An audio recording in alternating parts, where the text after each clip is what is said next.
So thank you everyone for dialing into today's virtual Hyperledger meetup. We are going to talk about deploying production networks with Hyperledger Bevel Helm charts today. We have Sownak Roy and Suvajit Sarkar, both from Accenture and Bevel maintainers, who are going to be going through this material with you.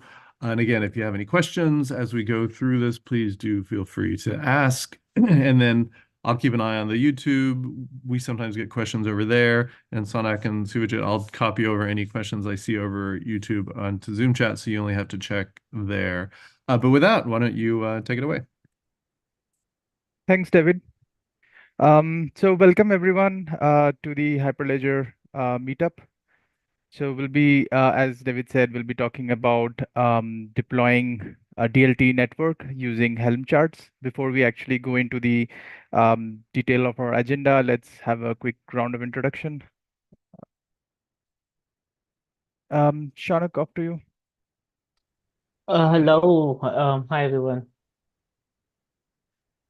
Sorry, I played the YouTube live stream as well. Yeah, I'm Sownak Roy, with 17, 18 years of experience in the software industry right now. And yeah, working for Accenture and maintaining Bevel since 2019.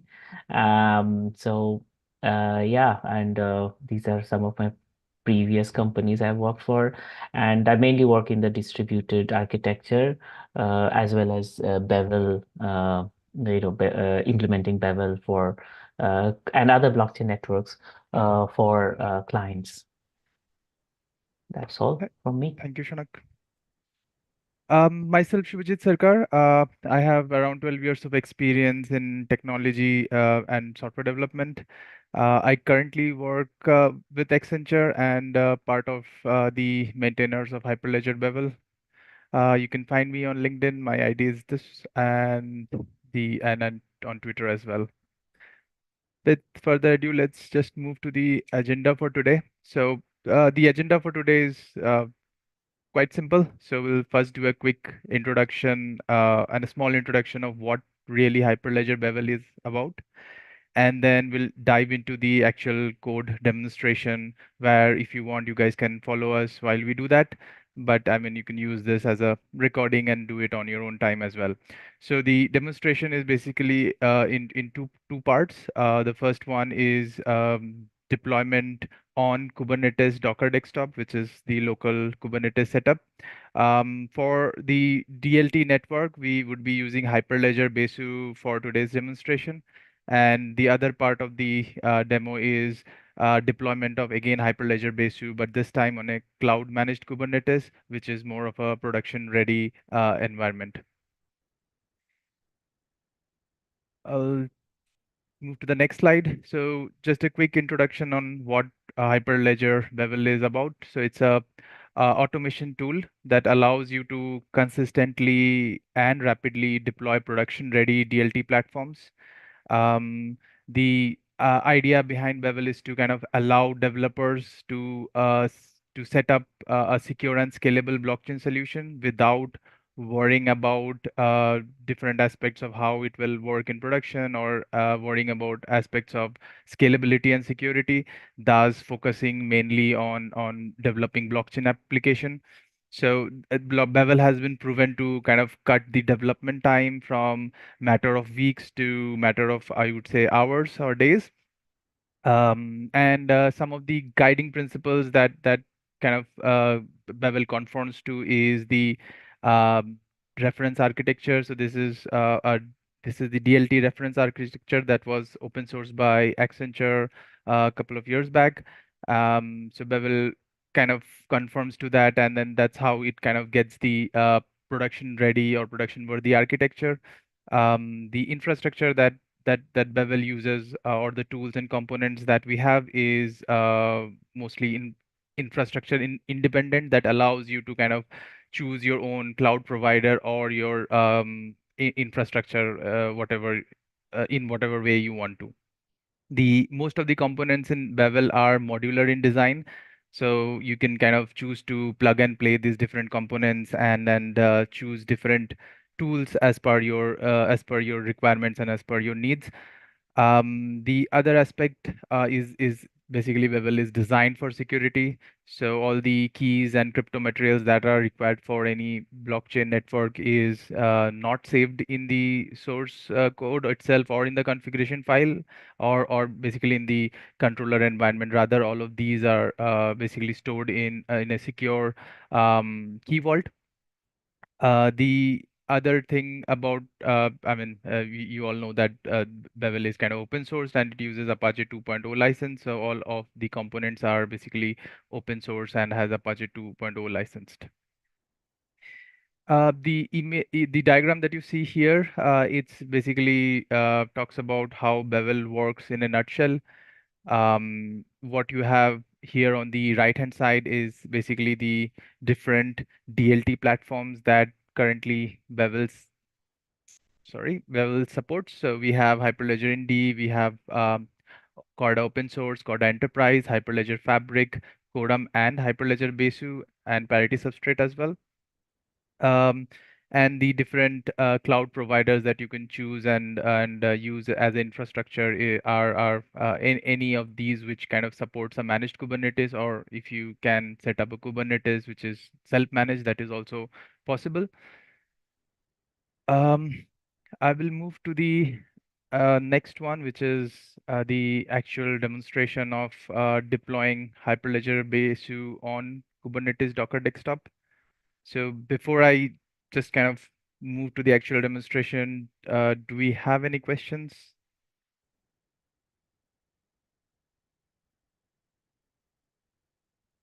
No questions as of now. Okay. Yeah. So for this part, these are the tools that I'll be using. So to some of the things which are at most required is you need to have Git, you need to have Hyperledger Bevel repo. We would suggest you to kind of get the Hyperledger Bevel repo from the GitHub URL. We'll be posting the URL. You can fork the repository and get it in your local. Um, the Kubernetes environment or the Kubernetes setup that I'll be using will be on the Docker desktop. And I'll also be using WSL and have Ubuntu on it. For the development purpose, I'll be using VS Code and Kubernetes Lens to view the different resources or manifests that's kind of will spin up on the Kubernetes cluster. So for viewing that, I'll be using Kubernetes Lens. So quickly to talk about the environment that I have. So I'm currently running Windows and the system requirements. Right now I'm using 32 GB of RAM, but I think 16 GB will still work because the Docker desktop kind of consumes a lot of RAM. So I have the Docker desktop installed. So it's running now, and you have to enable, if you are new to Docker desktop, you have to kind of enable the Kubernetes engine. So you can go to settings and then go to Kubernetes. Here you have to enable the Kubernetes, and currently the Kubernetes version which is enabled is 1.29.1. Another important thing that is required is the WSL, and I'm running WSL and Ubuntu installed on it. You can still not, if you are on some other Ubuntu machine itself, or if you're on Mac, you don't have to do that. But the idea behind this is the Docker engine itself uses um, the WSL2 as a back-end engine. So the advantage of that is basically the Kubernetes that runs and your WSL are basically using the same network interface. So that's why if you just do a Docker PS, right now there are nothing running. But then basically whenever you have some Kubernetes pods or something running, you'll see Docker container running for it, and the network, as in you can access to that pod or the container using localhost. So that's the advantage of it. And for, let's say, if you have some other applications that you want to test locally, then you can still kind of have them in the same network interface in the same environment. That way, the communication between them is easier to kind of configure. Right. So once you have the Kubernetes engine running, if you run kubectl commands, you should be able to see the Kubernetes nodes or pods, whatever you run. So right now it's running the Docker desktop control plane with just one node. And now I'll quickly switch to my VS Code where I have already um, got the Bevel code from my fork repository. So this is the root of the project. So if I do a git remote -v, so I have this origin, which is from where the official, no, it's not the origin, the upstream, that's the official Bevel repo, and this is my fork repository. So it's better to get a fork of the original repository. That way, if you are planning to contribute something, it's easier to kind of create a pull request. That's the process that we follow. And with that, let's quickly. Suvajit, I think it needs to be a bit more mm, Font zoomed wise in. bigger. Yeah, Okay. yeah, yeah, yeah. That's better. Yep. Oh, yeah. Let me try to remove the Yeah,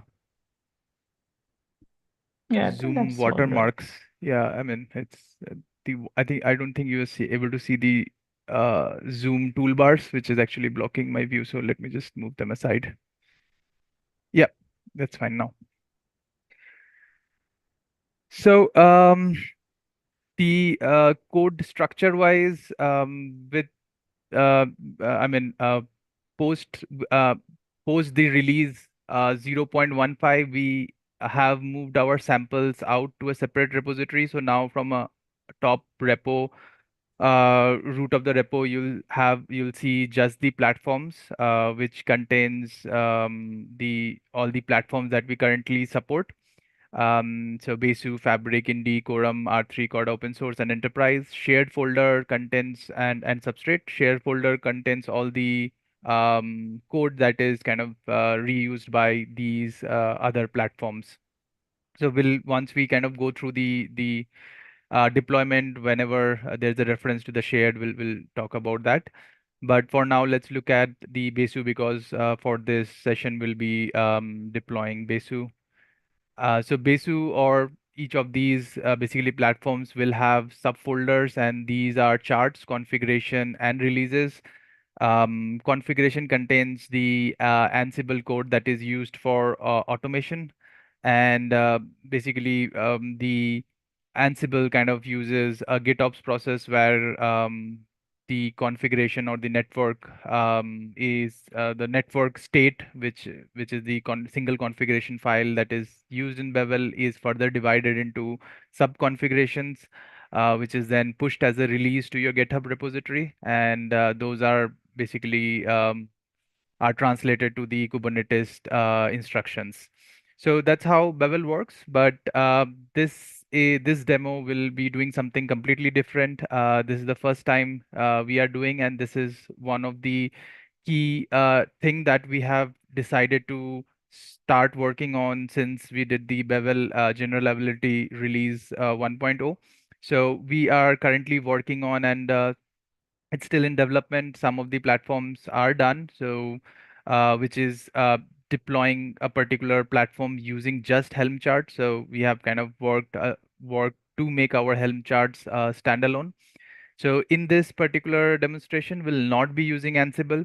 We'll be directly using the Helm charts that we have here in this chart folder to deploy the network, deploy the Besu network.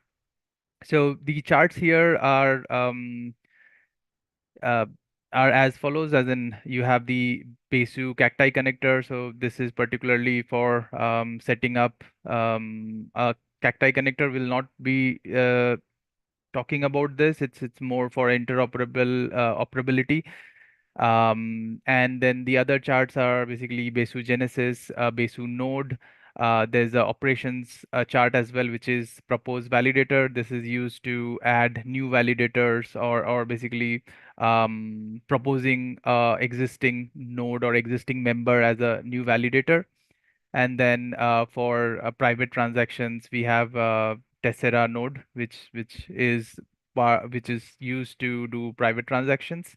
And then we have a chart which is about the TLS search gen. So this is particularly used when your uh, Besu nodes are behind a proxy, and they use basically SSL or TLS for communication. So there we need some kind of TLS certs. So this chart provides that facility where it uses OpenSSL to create your TLS certificates.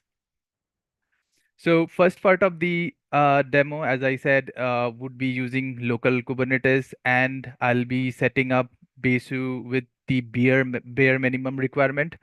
So we'll not be using any proxy service, which would mean that all our nodes, which are the peers and validators, will be using your cluster IP. So all the communication would be within the cluster. So any single cluster setup would work. If you have multiple clusters, then definitely would need some kind of proxy or some kind of way to kind of let those peers be reachable to the other peers on a different cluster. So for this first part, we will not be requiring those things. And we'll also not be using HashiCorp Vault. So the key management or the crypto storage the cryptos will not be saved in a separate key vault, but we'll be using the Kubernetes secrets to store those secrets or credentials and basically the node keys and the other keys that are required for Besu network to work. Right. So uh, for anyone who wants to kind of use it, the first thing that they should be looking into is the README folder in the charts under the charts folder. So if you look at the README, it's quite self-explanatory. So I'll just go through some of the important points here. I'll skip some of those because that will be kind of required for a different kind of setup. So the values, I'll skip this one part because this particular one is more for when you are using HashiCorp Vault as a key vault service. So I'll skip this one. We'll discuss about this in the later part. But let's start from the prerequisite thing. So the first thing that we need to do is install or basically update the dependencies. So how we have written this Helm chart is that let's look at the Besu Genesis one. So each of these charts will have some kind of requirements, which are its dependencies. And as I was saying that there are a few of the charts which are in the shared folder, which is being used by the other platforms. So for example, this one, if you see, is basically taken from the shared chart, which is Bevel Vault Management, and the other one is the Bevel script. So it contains some of these scripts that is more of a utility scripts that is used to, let's say, if you want to access some of the vault related things. The scripts is mainly used for that. And so let's just run the commands now, and let's do the first dependency. Oh, I need to run it from the charts folder. So cd and then go to Hyperledger Besu charts and then run the same command.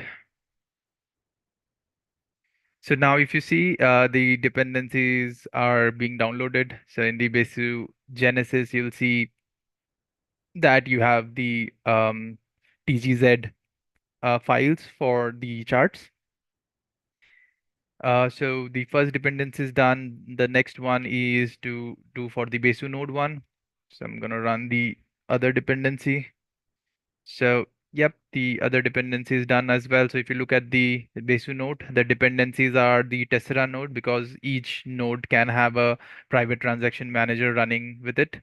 So we need this particular chart which will spin up the Tessera node.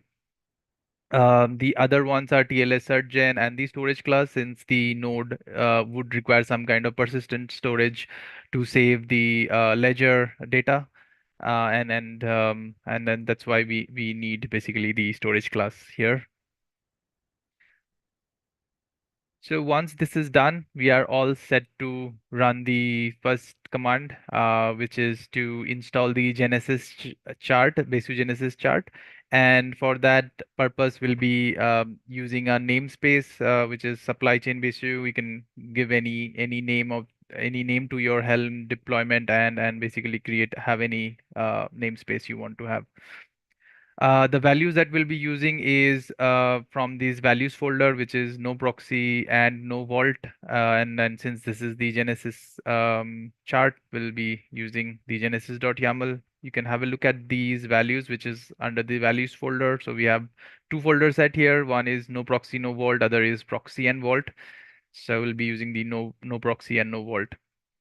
So the Genesis YAML kind of contains the different configurations that are required for the Genesis. So you can choose to kind of change the values here to configure the Genesis file as per your need. So the chain ID, for example, the consensus mechanism, the gas limit for your network, and then the part where it kind of starts the bare minimum network. So here we are starting up 4 nodes. So these 4 would be validator nodes. So for a Besu node, there should be always two-third of the validator should be always up. So minimum validators that Besu themselves suggest for an QBFT network is 4 validators. So that's why we have defaulted this to initial 4 validators will spin up.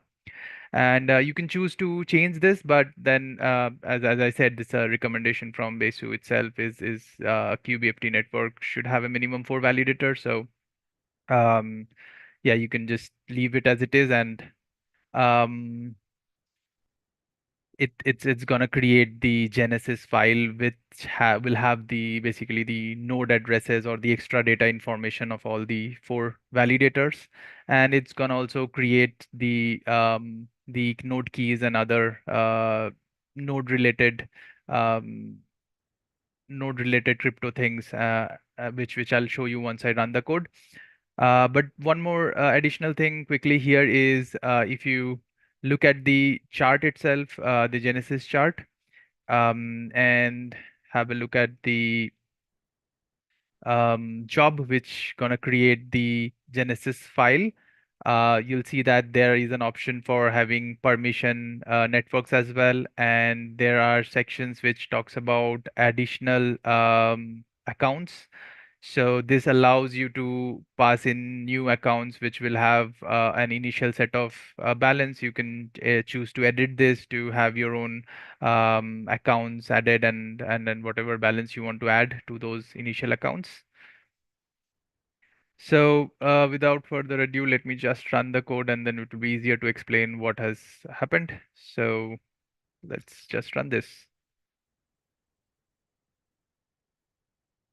So it's simple. I just ran the Helm command with the name that I've given and the chart I have called it, and the namespace is supply chain base, and I'm telling it to create the namespace because the namespace was not there before, and then the path to the value file which was just showing.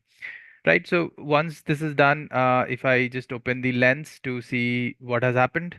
So if you see in terms of pod, you'll see that there's a Genesis init job that has succeeded. So it has completed the job, which has actually created few things. It has created the secrets. Secrets hold the few of the crypto materials that are required for the validator node. So if I just look at this, you'll see it has account addresses, it has account key store, account password, account private key, the node address, the node key, and the node private key, and the node public key. Similarly, it will have for other validators as well. Apart from these things, it has also created a config map. The config map contains some of the some of the files as the Besu Genesis is the important one. It also has the Besu peer, which I think contains the static JSON file. So this is the static JSON file that the network has generated. Now so the crypto materials for all the 4 validators is already ready. So all we need to do is to actually start the validators now. So let me run the other command. So the first one is I'm just starting the validator one. So I've given the name as validator one, calling the Besu node, and then passing the value which is same as values no proxy no vault, but then I'm calling the validator dot YAML. So one interesting thing here that I'd like to quickly show you is basically inside this node. So I'm going to run this node chart. If you look at the values of this one, so basically it has, as I was saying, that this chart has a dependency of storage class, correct? So storage class is basically how is a class definition of how your persistent volumes would look like, and the storage class is kind of is basically dependent on the underlying infrastructure that you're running. So in my case, I'm running Kubernetes on Docker desktop. So the storage class definition would change. So if you look at how what is the default storage class that we support? So if I go to shared and so you the Bevel storage class, and if I just show you the storage class YAML file, not the YAML file, I think helper file. Yeah. So you'll see that there are provisioners. So the AWS EBS is a provisioner that is for using AWS EBS volumes, and then you have the CSI driver for GKE, and this for Minikube have Minikube host path. For Azure, you have the disk CSI Azure provisioner. So similarly, you have to have a provisioner that would allow you to create the volumes in your Docker desktop. So just to kind of check that, you can just do a Docker. No, sorry, not Docker. You just do kubectl get storage class. SC stands for storage class. You'll see that there's already a default storage class that is created. So I'm just checking the provisioner here. So the provisioner is Docker host path. That's how, if you are not sure what is the provisioner, you can check in your own Kubernetes cluster. There would be a default storage class. You can just check the provisioner here. So I'm gonna use the Docker host path as the provisioner. Now, either I change the provisioner here in the Bevel storage class chart itself, but then the beauty which I just wanted to show you by how the kind of dependencies work in Helm chart is basically you don't have to kind of change the dependent chart, base dependency chart, but you just change the value in the dependent chart itself or the main chart. So in the node one, if you see how the dependency is there, so if I just open the requirements.yaml, you'll see that the storage class is aliased as storage.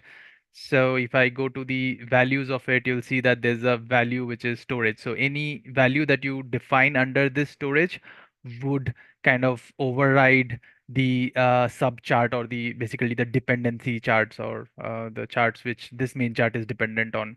So either you just change it here or you can choose to just change it here in the top level values that you're going to pass. So I'm going to change it in the top level values that I'm passing. So I'll go here and go to values and then validator YAML. So here there's a storage here. So I'll just say provisioner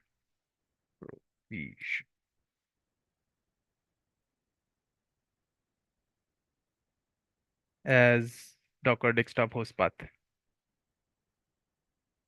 Correct. So I'm just confirming the spelling or else it will not work. Provision. Yeah, I think that's fine. So once I change this, then I am ready to run the command. So I'm going to run this command now.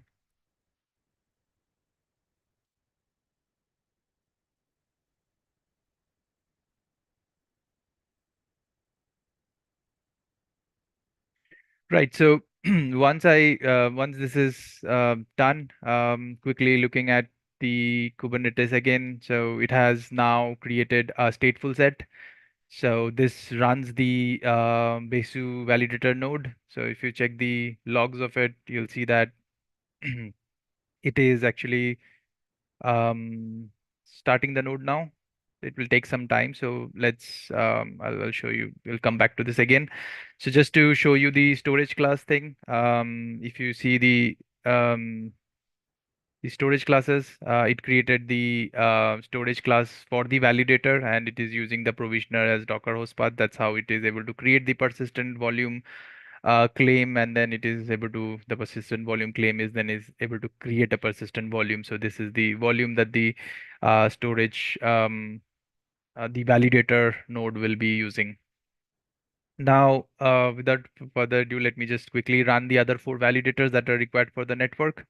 So I'm gonna run the validator 2, and then I'm gonna run the validator 3, let it get complete.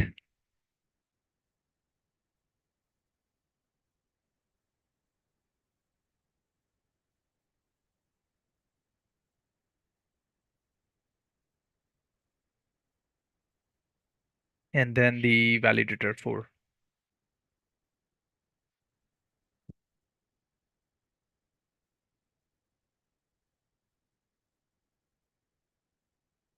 Right, so all the four validators are running. Let's check them here on the lens. So you see all the four validators are running. Let's check the logs of one of the validators. Let's check the first one. So validator Besu. So it started running. Now, uh, the way we have defaulted is basically it's a zero gas fee network. And as you saw in the Genesis, the network ID or the chain ID is 1337, and then the Besu versions are where do I see? Yeah, the Besu version is 23.10.2. And then I think, yeah, now since all the other validators are up, it's able to reach to them, and it's able to connect to the other three peers, which are the validators. And once I think after some time, they will start adding the blocks. So I'll take a quick pause here. Any question till now?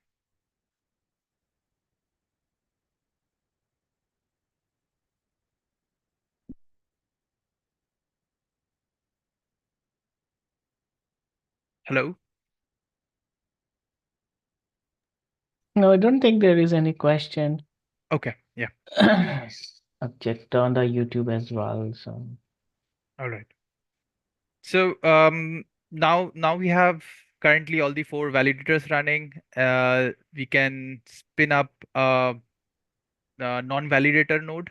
So to do that, we'll use the same Besu node chart, but then instead of the validator value, will be passing the transaction node.yaml value. So these are the default values that we have provided. You can choose to kind of look into those values and then make changes according to your need. So I'll just open the transaction node one. So here you see there are additional things like the like Tessera, which is for private transaction manager. So validator does not actually do the transaction or take part in the transactions. So it does not need to have a Tessera. So here in this particular transaction node, you'll have the Tessera one, and similar to the validator node, I'll need to add the provisioner to the transaction node as well. So I'm gonna add this, and then let's start the member as well. So same command, just have changed the values file. So by changing the value, I'm just changing um, the work of that node itself. So these ones are for validation and validator nodes, and this one is for doing the transactions in non-validation ones. So I have the member up now. If you see, it has start created the Besu node member as well as it has created the Tessera node as well. And in the logs below for the node validator, you see that it has already started adding blocks. So it has already reached up to 13th block. Now, now with this, you have a network or you have a Besu network which is ready to be used. You can use this network to do your transactions. You can deploy chain smart contracts on top of it, and then yeah, you can do transactions. And these validators are there, but all of these are basically set up in a local environment where none of these validators are exposed outside, or none of the or the member node is also not basically exposed externally.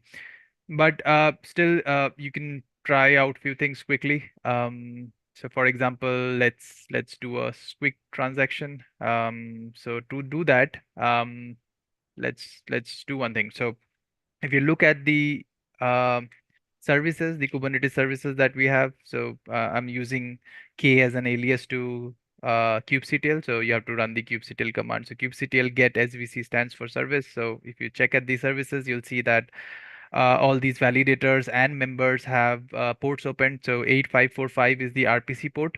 So I'm going to use the RPC port to kind of check few things on the network. So for example, the RPC endpoints will have different APIs. So you can use the admin API or the eth API to query few things or to do some admin related stuff on your node.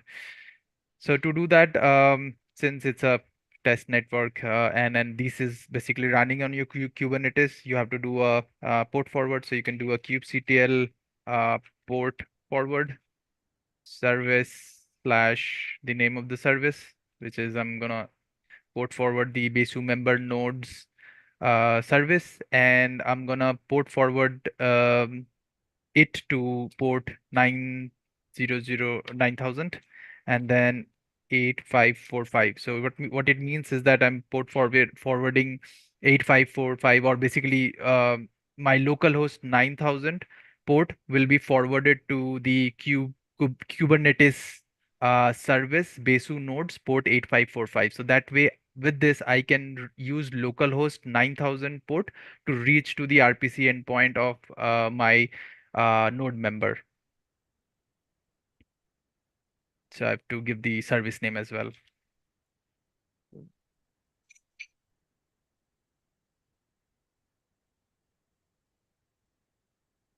Sorry, not the service name, the namespace. Yeah.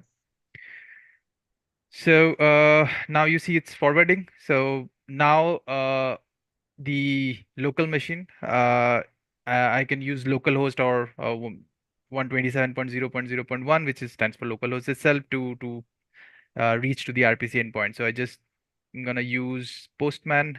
So I have the Besu JSON RPC collection. So I can just use this to check few things. For example, I can check the list of validators. So this one has the IBFT API. But since we are using QBFT API, QBFT, so we'll have to use QBFT. There is no QBFT API here, but I can just change the body of it. Instead of IBFT, I will just say QBFT. Let's do this one. Get validators by block number. Yeah. So this one, QBFT. And I think I have to change this. Let me see if the environment is correctly added. Yeah. So localhost 9000 is the environment. And let's say the latest block. I'm going to check the latest block and see what are the validators on the latest block. So with this, you'll see that it's giving me the node addresses of all the four validators that we have. So this proves that the network kind of is adding blocks with the latest block having the four validators.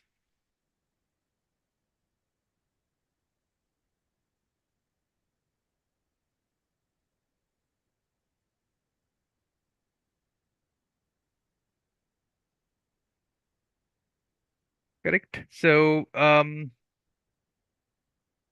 Another thing which would be kind of interesting for you guys is basically just looking at how uh, the Genesis file looks like. So just for that, you have this particular you go into this particular folder because that's where I think uh, for additional steps which we'll be talking about in the next part, we would need the Genesis file there. So, but I'm just using it to view it currently.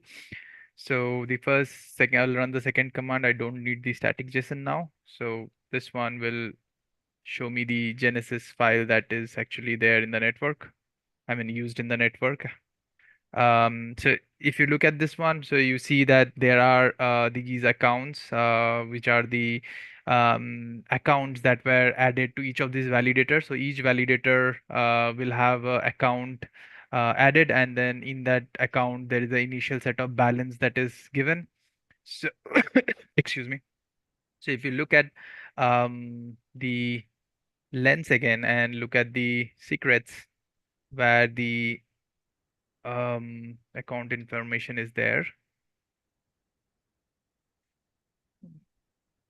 Where did the secrets go?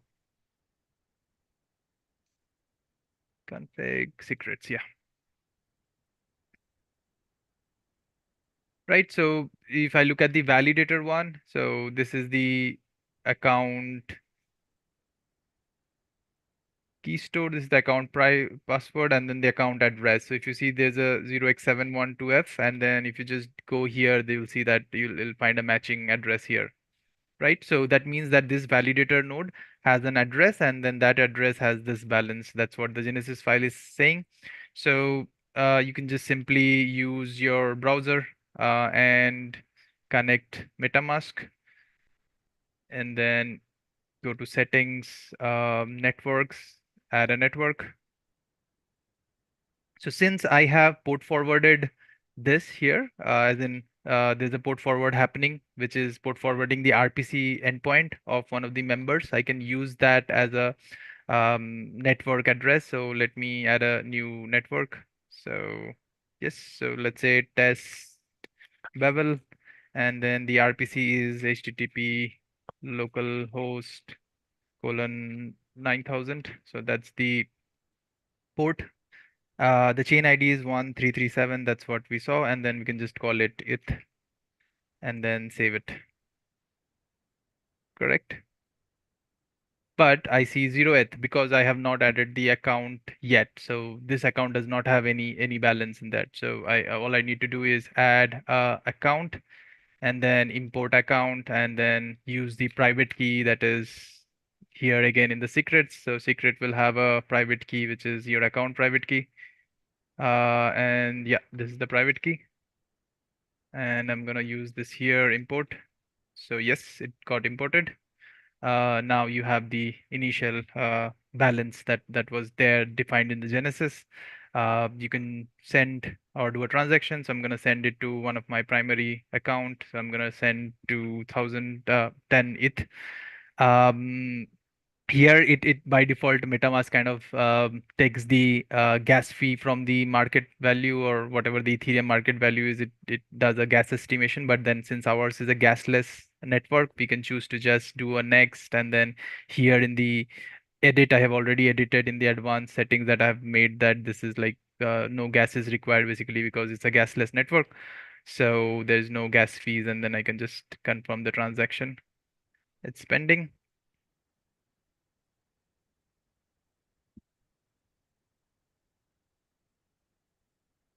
Some time.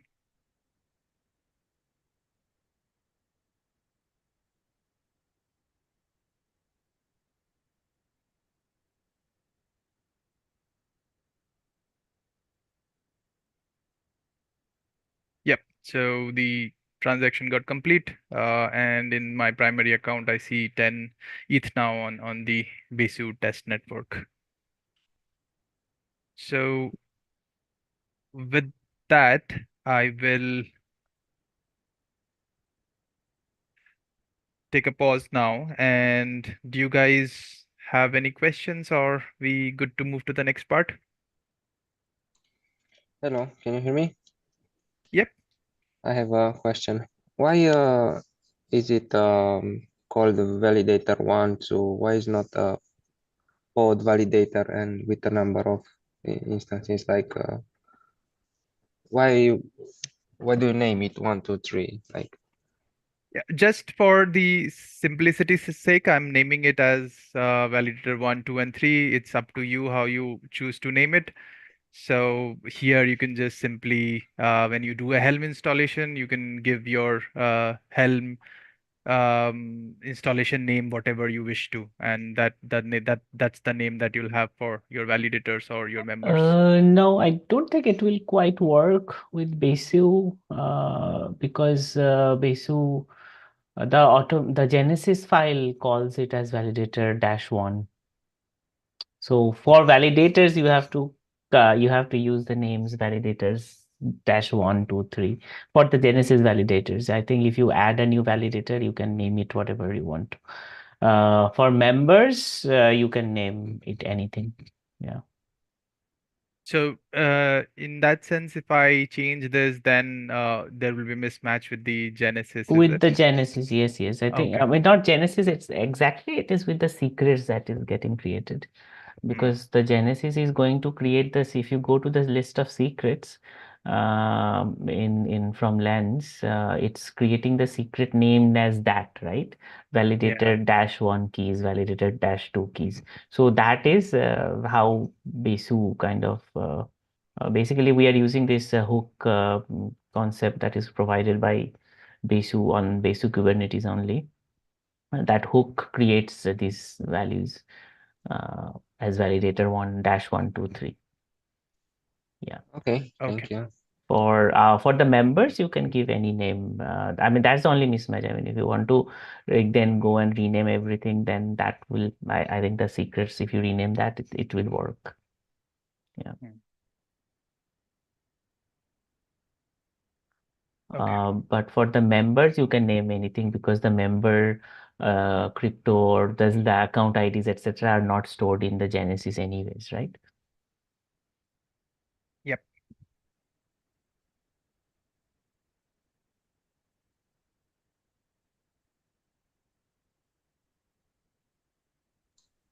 Thank you. Thank you. Um, do you have any more questions, or else then I'll hand it over to you, Shanak. Yeah, I'm just checking on. No, there's no question on there as well, on YouTube as well. So yeah, we can hand it over. Yep. I'll stop So sharing do you then. want to share? I mean, it's fine. Yeah, yeah, sure. Okay.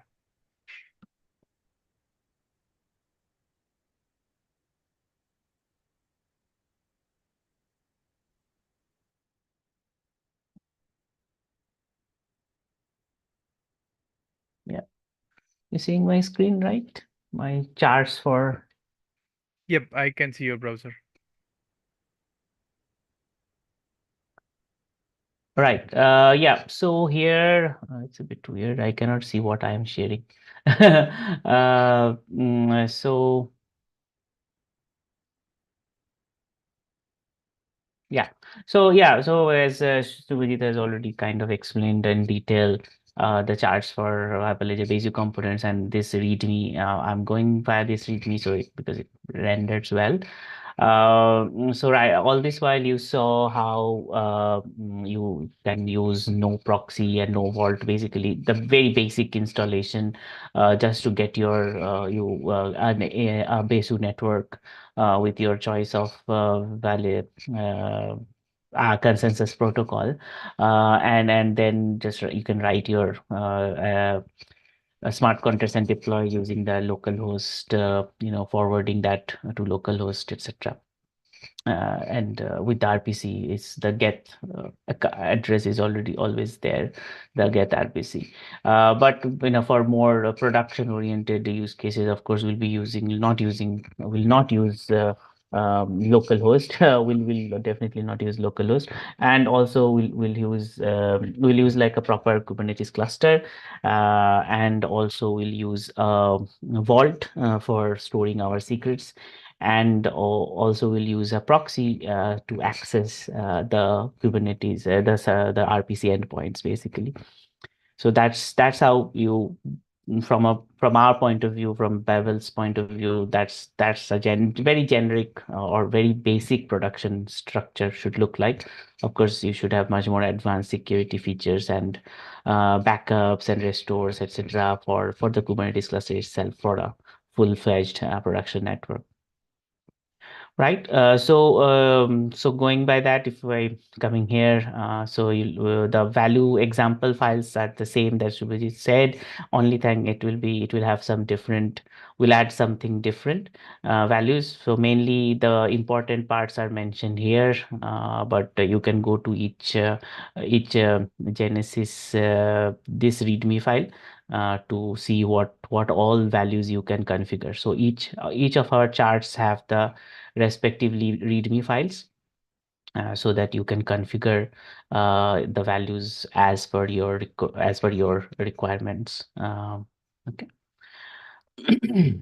So in this one, so these are the main things that you kind of should take care of. First of all is the cloud provider, because I know we have used kind of said Minikube or AWS, but the example that I'll show you is going to be Azure. But yeah, so you can provide the cloud provider as Azure or AWS or Minikube. So the all the providers that are kind of supported by Bevel in general, which originally was AWS, Azure, GCP, Minikube, and not OpenShift, DigitalOcean, I think. So those are all supported.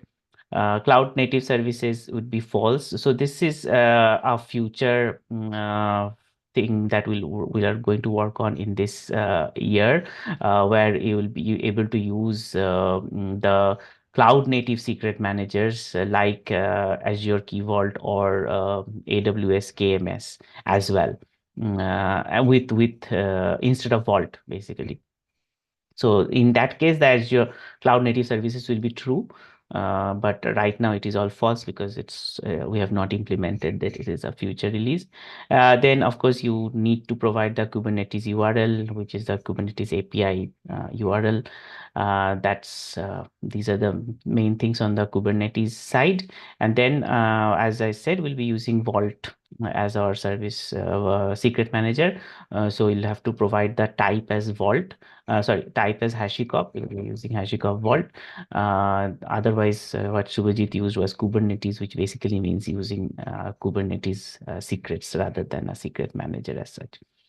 Network is Besu, of course, because we're doing Besu. Then you'll have to provide the URL address of the vault. And then auth path, and auth path is basically where the vault secrets will be created, and then a secret engine name and the secret prefix and a role. So these role you don't generally have to change because it's kind of static. Now in vault, so this is the vault that we are going to use, and this is the secret engine that I have enabled, secrets v2. It's a KV engine. So this is as per standard Bevel documentation, right? It shows, tells you how to enable a secret engine when you create a vault. So this is a secret engine that we have created basically. So if your secret engine is called something else like KV, you'll have to use secret engine as KV here, for example. So right now, yeah, it is empty. It's a new one, so it's empty. So that's pretty much. So we are going to this section of ambassador and ambassador with ambassador and proxy and vault. So with proxy, so we'll be using.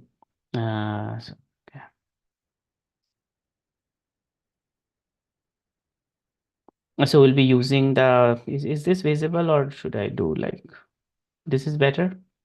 Yep, this is better. Yeah, so we'll be using the values from proxy and vault, and as mentioned in the README, that you please replace these values. Of course, you can replace other values as well, but these are mandatory. So replace the global vault address, the global cluster URL, and the proxy external URL suffix. So these are the three things that you must replace. So I've done it already. So for example, in my Genesis file, I've given this the URL. You can see what are the changes that is there from the checked-in version. So this is the address, which is my vault address. And then this is the provider as Azure, the checked-in version as AWS. And then the Kubernetes URL is my Azure's Kubernetes URL, wherever my Azure AKS cluster. Then we have this raw Genesis. I mean, that's already same. It still creates the number of 4 validators basically, and it uses kubeft. So that's the changes. I mean, those are the same changes I've done for all of them. So yeah, as you can see here, the Kubernetes URL is not required for the nodes. It's only required for the Genesis. So the Kubernetes URL is missing here, but otherwise it is the same thing. Only thing, yeah, and for the nodes, for validator node or transaction node, the external URL suffix is also updated because that's how we'll be accessing the endpoints or the RBC endpoint. Same with validator.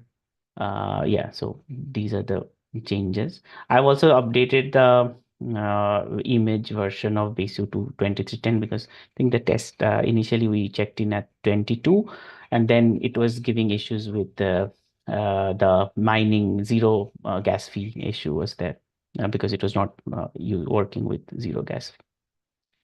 Right, so those are the updates that I've already done for that. Yeah, so then all you do is go with create namespace and create the secret token.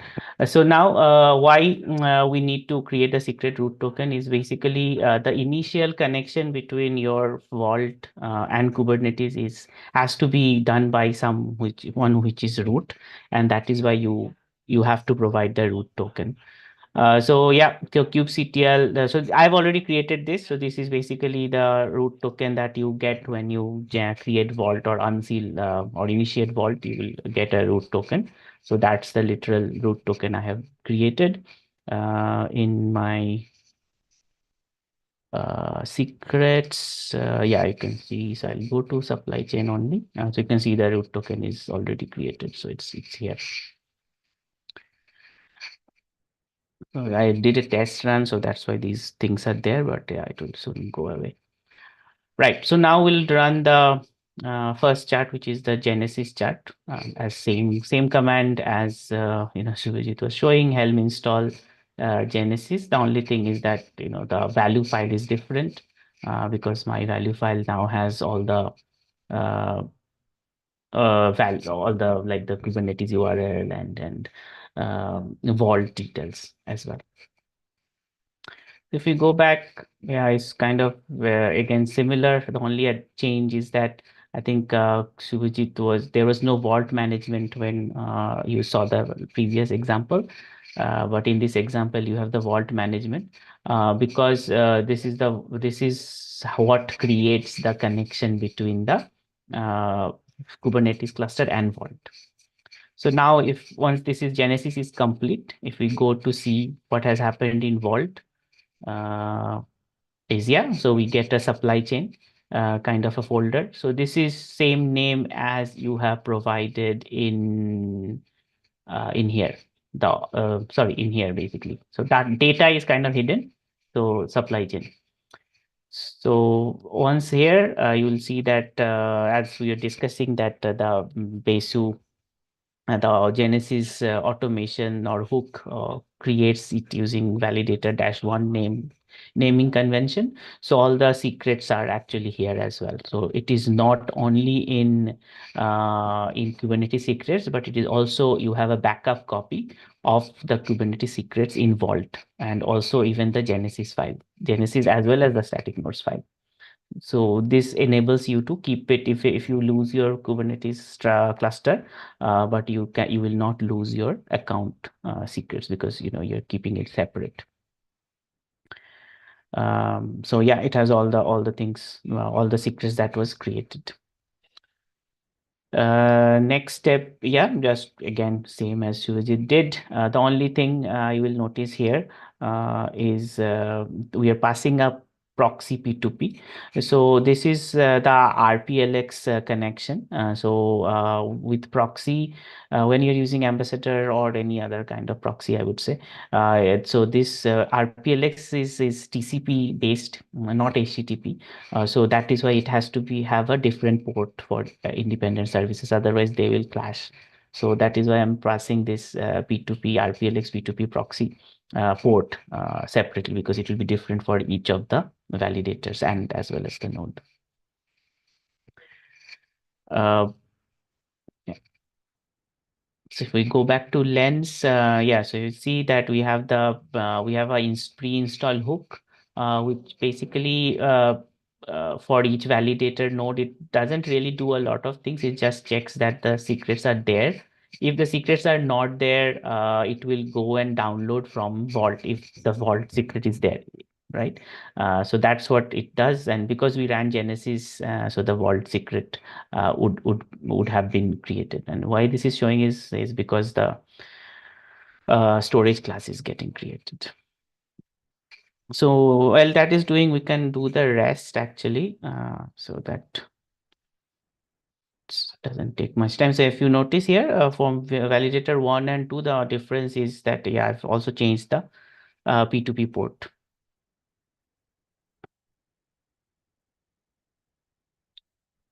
Right, and then I'll do 3. I'll do all this together and then we'll look at the logs.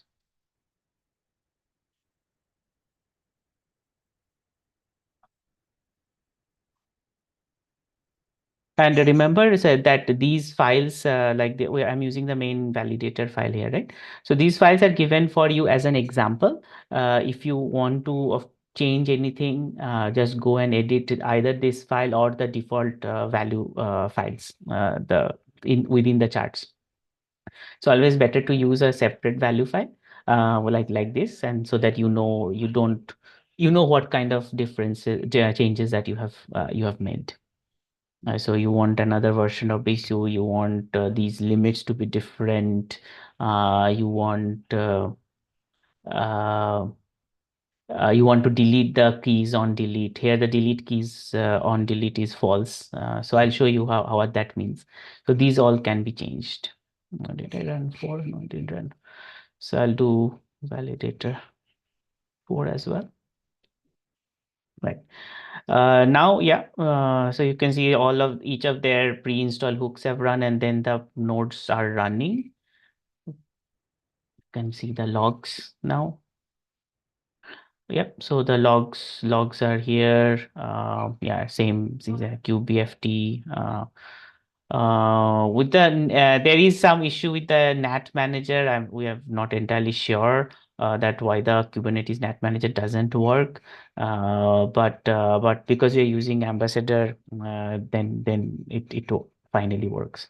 So you can see here now, after the validator 4 has started, it has started the consensus or creating blocks. So that's what it has done. QBFT Besu controller builder, and it's importing blocks readily. If we look at the secrets, we can see that initially it was root token, but now you have all the keys here, similar to as what Suvajit showed. The only difference here is that if you delete these keys and then rerun the installation or do a Helm install, it will recreate these ones, and with the old keys, it will not try to generate the new keys, because your keys in Vault is still safe. So that's the advantage, or that's the production kind of oriented way, or production worthy way we want to provide it. That even if someone accidentally deletes this, only an admin will be able to do it, of course.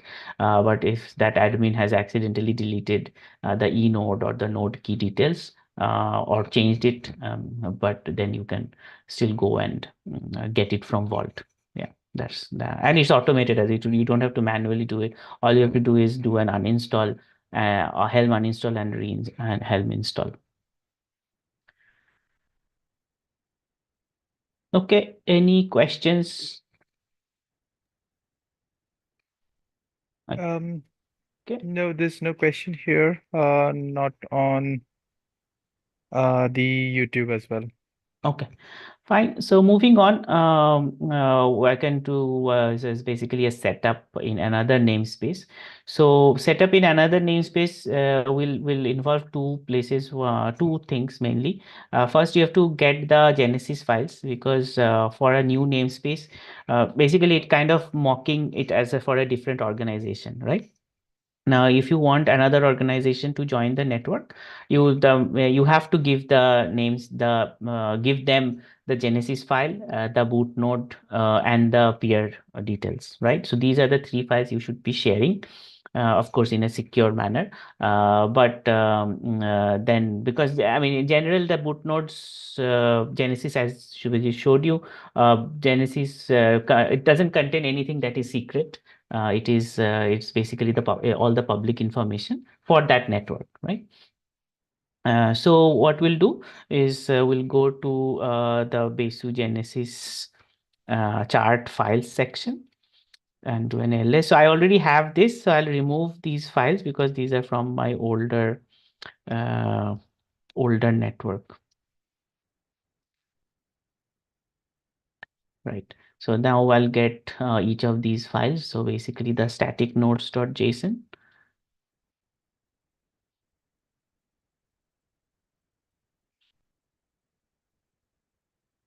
And the Genesis and the boot nodes. So yeah, so I got all the three files. It should be here in my Genesis files. So there were no boot nodes. This is the Genesis. As I said, yeah, nothing, secret keys are not here, so it's fine to be shared. And the static nodes, which has the addresses. Now, if you see the static nodes, this address is is using a internet address. It's not a local host. So validator 4 base is it this and with the port, and that is why I said that you will need to have different ports, otherwise they will clash because it's a TCP connection. So yeah, so this is where all the fully qualified address of the validators are available. And this is how it will connect. It is connecting. Even the validators locally are connecting using these addresses. Now I'll go to the charts one, and yeah, for carrier also I have already created the root token. So this is the other namespace. Yeah, so if you see the root token is already created. Now I'll run the Genesis secondary. Now secondary Genesis is basically it's not actually running the Genesis. It's not creating a Genesis. It's instead it's just copying these JSON files into the namespace. So it's basically copying these JSON files into the mm, uh, into the this new member namespace or a different company. So if I go back now, yeah, so you'll see that for the carrier best namespace, you have the Besu peer Genesis already here now. So that's it. So now that's done. Now I'll create this carrier node. So you can see that it has a little bit different value set. First of all, it has a transaction secondary kind of thing, and then yeah, the proxy also has to be different because why it is different for me is I am running it on the same Kubernetes cluster. Of course, if you are running it on a different Kubernetes cluster, you can reuse the ports. You can have a totally different port depending on that Kubernetes cluster. The other thing I'm passing is the node identity, which basically is we use this in our supply chain example. That is why it is here. But it's to identify, to basically give an additional identification for the node.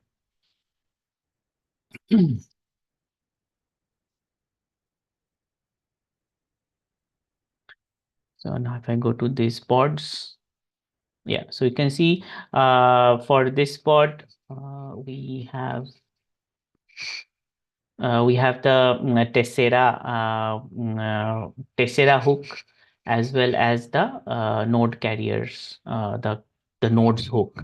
So the general idea of a member in this production use case is that it will have a Tessera node as well, which basically provides the privacy component. You can disable Tessera because Tessera is if I show you the value file, is via this. So if you just pass TLS enabled as not TLS, Tessera enabled as false, it will be sending sending it as a different. It will not basically open the or create the Tessera node. Okay, I remember now that if with the peer nodes to work, this has to be created. So let's create the validator as well. This one as well.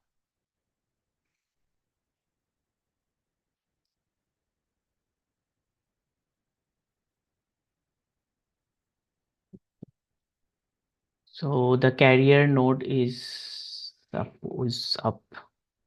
No, not yet. There is a question, I think, on YouTube, right? What is the minimal cost to run this setup? So for I think I hope that this is for what I am running. So this one, it depends, of course, pricing has changed and all that. But I am running a Kubernetes cluster on AKS. You can see this one, which has 3 nodes. So it will basically whatever is the cost of your running your 3 nodes. I think AKS doesn't charge separately for the Kubernetes endpoint itself. So of course, then depending on your use case, your cloud provider, it will vary. And also depending on the node. These are all general purpose nodes. So if you want a more high CPU or high memory nodes, it will be costly. There is a limit on how much you can run on each of these on different types of nodes. No, in this case, node, I mean the VM instances, EC2 or Azure virtual machines, those nodes. So we have checked that generally with a kind of production oriented network, it costed us around 700 per month, but you can save more if you can do those reserved instances and all that, so then it will be cheaper. And it's dollars and kind of includes the network balance, load balancer, and etc. as well. Right. So the carrier node is up, and you can see that it has imported the almost latest block. Yeah. And we'll check at the Tessera node. Well, this is the DB. This is the Tessera is still taking time. Yeah, Tessera is, I think it takes a bit of time as well because the supply didn't run this supply chain one. Let's see what's happening this one. Yeah. So Tessera will only work when they communicate with the other other node. Yeah. So maybe that's what is causing an issue. But anyway, if you're not testing Tessera, so it should be fine. So the node is up and running. It should be all right. Now, same as what Suvajit did. Let's see how. Why is not working? Okay.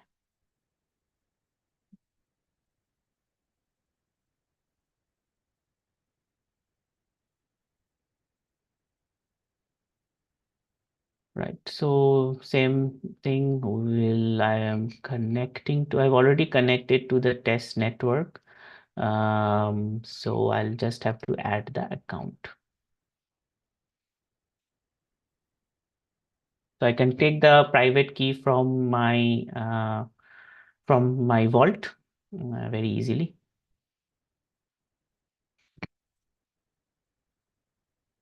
Yeah, so same as Suraj said, we have 10,000 Ethereum, and my first my own account, which is this one. I mean, again, this is a test account. Doesn't have anything. So let me see if I can send some of this large dollar values to my account.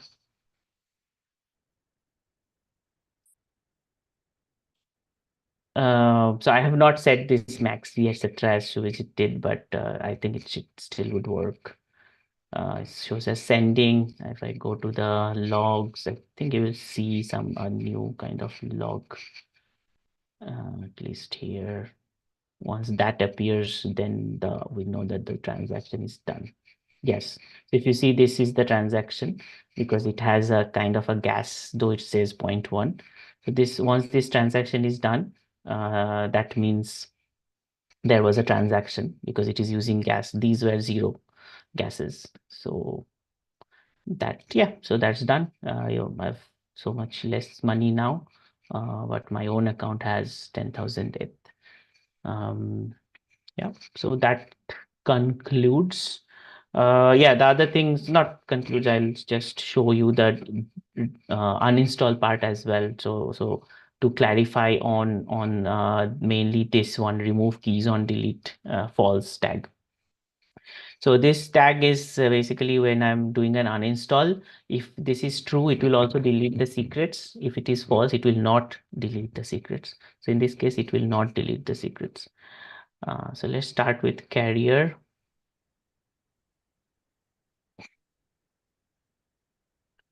So this is as simple as deleting any other Helm release. So just Helm uninstall namespace, then the release name. I'll go to carrier. So it does have a pre-delete kind of thing. And a cleanup, because we are doing so many things internally, we also may ensure that it is cleaned up. But because secret deletion was false, so you can see that the keys are still here. So the keys are not deleted. So in the next time you will install, run the installation with the same command as this one, helm install. It will not recreate the keys. It will use the same account, same details, everything. And because also we have used stateful volume claim templates, the persistent volumes are also there. So even though it is not bound to a pod, the volumes are still there. So if you don't delete these volumes manually, you will still have the same node, same connection. So it will all contain the anything that you have done on the node, any updates on the databases, or like the any smart contract that you've installed, etc. So that will still be there unless you delete this manually. So that's the advantage that we have provided. Yep, so that's pretty much. So rest of the uninstalls are kind of same thing. The only thing we say is that uninstall the Genesis at last because it contains important things or connections. So don't uninstall Genesis at the first. So Genesis should be uninstalled at last because that is the first thing that we create. Yeah, that's all actually I had to show. We had to show for today. Any other questions?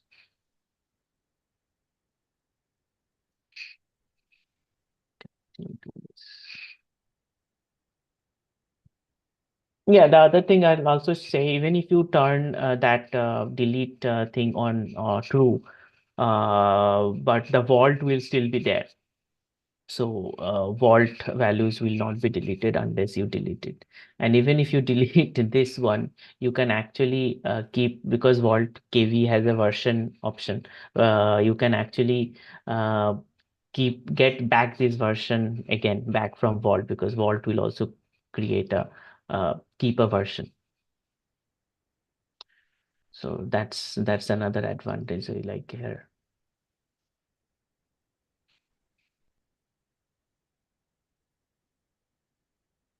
Okay. That's all. Suvajit, you want to take over? Yep, sure, Sownak.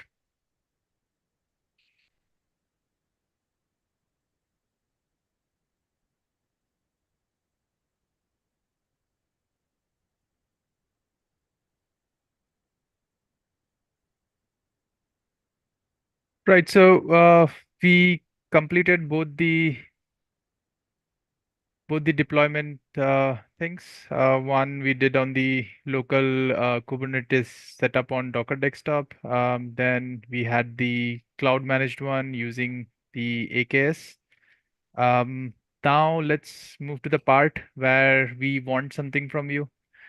So what we want is basically you to be involved with us, involved with Hyperledger. Um, and help us basically shape these different projects that we have. And to do that, in Bevel, we do have regular activities that happen. The one which we are joined currently is the workshops. This happens based on the different releases that we have, or let's say we come up new features. We have this workshop set up for you. So if you have any suggestions on the next workshop that you'd like us to showcase, or basically do for you, then please feel free to suggest us. You can use our Discord channel, or put a mail to the Hyperledger mailer group. The regular activities that we do is the bi-weekly sprint planning calls. So this is where we plan our sprints. Our sprints run for 2 weeks. So if you want to be part of our regular development and maintenance work, then you are more than welcome to just join us on these calls. This all happens on the Zoom meeting invite. You can have the links to that from the wiki page of Hyperledger. The other important calls that we have is the roadmap grooming call. This happens once every 6 weeks. There we discuss about our progress on the roadmap, and then we discuss about the future releases or features that would make sense to be added to the project. And then we also have the release or the program increment demos that also happens, I think, once every 6 week. So with that, as I just said, then that you have the power to kind of shape the direction in which these projects move. So you can kind of shape how the project fits to your needs. Yeah, and with that, thanks, Suvajit. I've just announced or update added like a new project called Bevel operator Besu, which basically is a base operator, Kubernetes operator for Hyperledger Besu. So if you're interested to contribute there, it's more you'll. I'd be really happy, or we would be really happy at even at Hyperledger, because right now it is directly based on this Helm chart that we saw right now, just two Helm charts, but with your contributions, it will be great if someone can add their the controllers, the additional controllers using Golang, etc., or whatever is suitable for adding additional features like addition of a validator, etc., like generally what you do for a Besu network, those operations as well. So that would be great. Posted it on GitHub as well. Sorry, on Discord as well. It's under my private my repository under Sownak, but definitely once we see the interest and all, we'll go ahead and submit it to Hyperledger TOC for a project kind of Bevel, similar to Bevel operator fabric status. Awesome.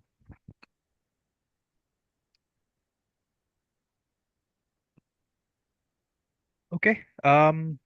We'll move to the last part, which is basically for you guys. Feel free to ask any questions. You can go unmute and ask it on here itself, or you can put a chat message. Do we have any questions?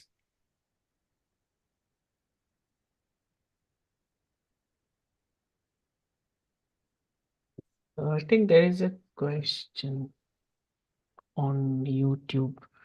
Where did it go? Okay, the question on YouTube is, have you got any problems, issues you can think can be bottleneck sometimes? Of course, it's a very, generic questions. Of course, there would be issues and problems when you were running a blockchain network and also a network in the still in the emerging tech domain, because we still have so many changes even within Besu, as well as the whole blockchain domain. So yeah, there will be problems. The only problem that Bevel is trying to solve is providing you with an easier deployment mechanism, so that you don't have to get stuck on how to deploy Besu with all this with a more secure way, etc., because that's already done for you. Um, yeah. So the issues with deployments we have sorted. The issue with the Besu itself, I guess, is there in the Besu channel. I think there are a lot of great contributors. And for the deployment side, on the Kubernetes side, yeah, that's why we use managed Kubernetes. We don't run our own Kubernetes. So running the Kubernetes cluster that I showed you today, I just created yesterday, and after like 10, 15, 20 minutes of my effort, because it is a managed Kubernetes cluster. It's very easy to create on cloud. So yeah, so that's the easier part we try to solve.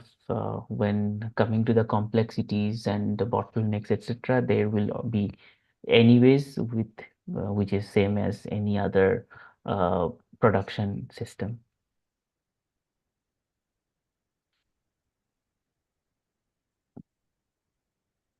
Any other questions? Nothing on the chat. Okay, I think that's fine. Then we can end at the top of the Yep. hour. I'll stop sharing then.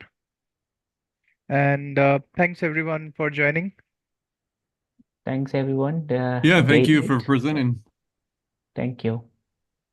Great. Thank Thanks, you. everyone. Bye.